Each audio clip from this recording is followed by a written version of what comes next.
अगला क्वेश्चन करते हैं। क्वेश्चन क्या बोल रहा है, two loud speaker L1 and L2 are placed with the separation of 10 metre as shown in the figure. Both speaker are fed with an audio input signal of the same frequency with a constant volume. A voice recorder, initially at point A, at equidistance to both loudspeaker, is moved by 25 meter along the line AB while monitoring the audio signal.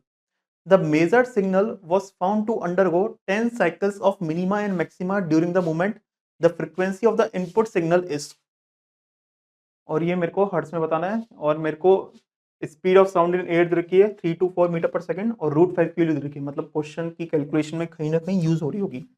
मतलब एक अपन के पास क्या है, एक voice recorder है जो कि ए पर था, अब ये बी तक जा रहा है इस लाइन के थ्रू, तो ये देख रहा है कि ये 10 cycles of minima and maxima record कर रहा है ड्यूरिंग द मूवमेंट। इसका ये मतलब है कि पॉइंट बी पर है ना 10th मैक्सिमा बन रहा होगा। मतलब एक साउंड वेव ऐसे पहुंचती होगी, एक साउंड वेव ऐसे पहुंचती होगी, तो यहां पर जो अपन के पास पाथ लेंथ में जो डिफरेंस है ना वो 10 लैम्डा होगा। ठीक है, यहाँ तो अब कौन सी बात है कि यहाँ पर जो पाथ डिफरेंस है ना वो तो अपने पास 0 होगा, तो यहाँ पर तो बेसिकली सेंट्रल मैक्सिमा बन रहा होगा। तो अगर 10 साइकिल्स ऐसे रिकॉर्ड करना है तो पॉइंट बी पर है ना 10th मैक्सिमा बनना चाहिए, मतलब वहां पर पाथ डिफरेंस 10 लैम्डा होना चाहिए। अब तुम देखो ये वाली जो साउंड वेव है वो कितनी लेंथ ट्रेवल कर रही है, ये मेरे को निकालना है। तो मुझे पता है कि ये वाली जो लेंथ है मेरे पास वो कितनी है, 40 मीटर है। ठीक है, और मेरे पास जो ये वाली लेंथ जो आएगी वो मेरे पास आएगी 20 मीटर। ऐसे कैसे बोल दिया मैंने, मुझे पता है कि ये मेरा 5 मीटर है, और यहां से लेकर यहां तक, देखो मैं दोबारा बना देता हूं, पॉइंट ए से लेकर पॉइंट बी तक की बीच की दूरी कितनी 25 मीटर है।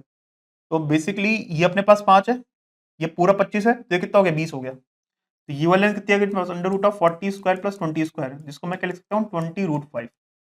ठीक है, और ये वाली लेंथ कितनी हो जाएगी, तो तुम देखो ये अपने पास 5 है, ये अपने पास 40 है, और ये अपने पास 25 है। तो 25 प्लस 5 30, तो ये 30, ये 40, तो ये कितना हो गया अपने पास under root of 40 square plus 30 square, जो कि हो जाएगा 50।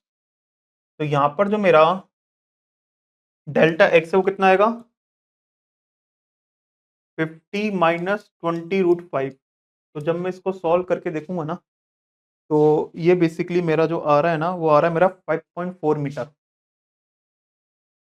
सही है, जो कि 10 लैम्डा के बराबर होगा, मतलब 10 इंटू वी बाय एफ के बराबर होगा, मतलब 324 बाय एफ। तो 5.4 is equal to 10 into 324 by F. तो एफ की वैल्यू कितनी है अपने पास 324 इंटू 10 अपॉन 5.4। तो इसको सॉल्व करके देखना, अपन के पास शायद आंसर 600 आएगा। कर लेते हैं एक बार कैलकुलेशन चेक कर लेते हैं।